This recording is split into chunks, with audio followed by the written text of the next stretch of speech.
My adopted younger sister, Marissa Payton, loves pulling pranks on others, but I'm the only one who gets hurt in her pranks. Last year, she and our older brother, James Payton, locked me up in a cold storage room. Because of that, I'm afflicted with a case of severe asthma. James apologizes to me before telling me that he'll take me cave diving just to make it up to me. Marissa tags along with us on the trip. She keeps casting me malicious glances every now and then. Feeling rather uneasy, I quickly get into the water just so I can get away from Marissa. But when I'm 65 feet deep, I feel a wave of suffocation hitting me all of a sudden. It turns out that Marissa has secretly shut off the oxygen supply. I can hear Marissa's smug laughter ringing out from the underwater communicator. Look, Jamie, I told you that Nat would fall for it again. James's voice is filled with affection. Leave it to you to be smart enough to think of such a prank to play on your sister, you little imp. My face has gone blue from the suffocation. I struggle with all my might in an attempt to turn on the bailout cylinder, only to feel my hands getting slapped away from them thanks to Marissa, who has swum over to me. She then whines into the communicator, "Look at how dramatic Nat is being, Jamie. She can't stand the suffocation at all, even though it's only been a few seconds." I hear James's icy and aloof voice reverberating in my earpiece. "Just hold on a little longer. Look at how delicate you are. It hasn't been all that long yet you already can't stand it. How humiliating. You're not even in the S-Amy League as Mari." This time I can only stare at James in despair as my complexion slowly goes purple. Has he forgotten what happened to me? Thanks to their prank, my lungs have already sustained irreversible damage. It's getting more and more difficult for me to breathe. Finally, my vision goes black and I collapse in the dark bottom of the sea. This prank isn't funny at all, James. This time, I'm going to die for real. The ocean water was freezing, the sort of icy cold that seeped through the skin and right into my bones. It was even more painful than when I was trapped in the freezer last year. My spirit floated in midair, watching as my blue-tinged body lay limply in the sandy bottom of the cave.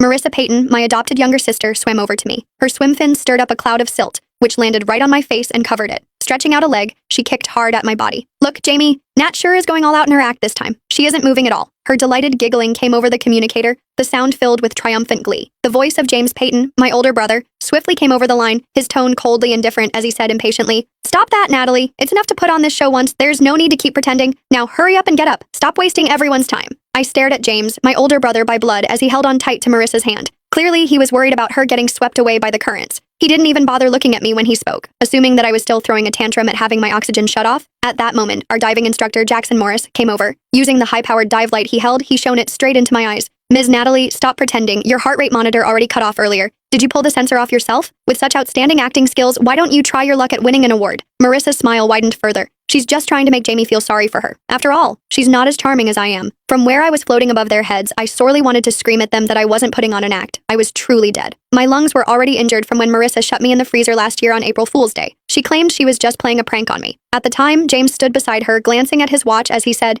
"Nat, if you can hold on for 10 minutes, then I'll gift you that necklace you've been wanting." I screamed for help, pounding madly on the door, and when my asthma kicked in, it felt as though knives were slicing at my lungs. In the end, it wasn't until I had collapsed to the icy floor that they took their sweet time opening the door.